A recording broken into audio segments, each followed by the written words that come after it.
La question aurait besoin d'être étudiée à fond sur le terrain lui-même, par des préhistoriens plus expérimentés et mieux outillés qu'un simple amateur auquel le temps, les ressources et les livres font également défaut. Modeste, mais pourtant essentiel pour l'Égypte. Paul Bouvier-Lapierre n'était pas seulement un prêtre jésuite et un professeur de sciences naturelles.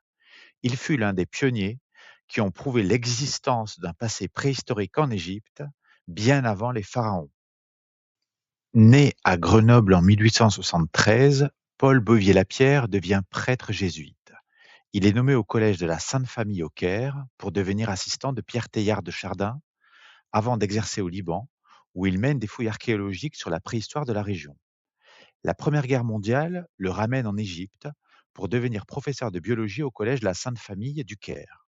En parallèle, il participe aux fouilles d'Éléphantine à Aswan, puis à d'autres campagnes autour de la capitale égyptienne, dans les carrières de sable de l'Abbatier.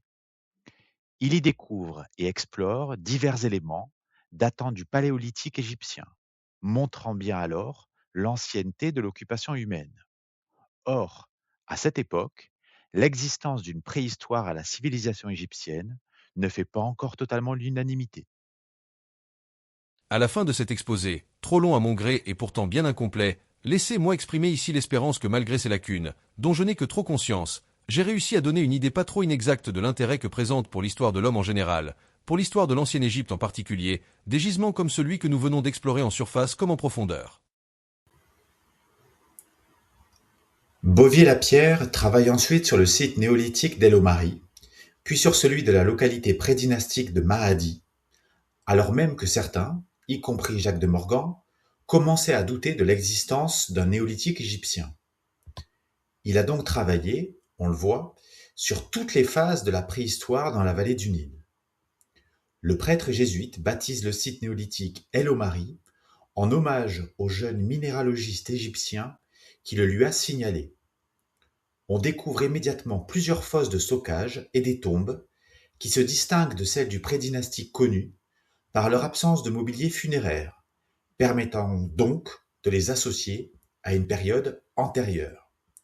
Par la suite, Bouvier-Lapierre poussera un de ses étudiants, Fernand de Bonneau, à poursuivre le travail commencé. En parallèle, Bouvier collabore à la mise en valeur des objets trouvés dans les musées et correspond abondamment avec ses confrères. Il quitte l'Égypte en 1942, pendant la Deuxième Guerre mondiale, pour retourner au Liban, où il finit sa vie. Il meurt à Beyrouth en 1950.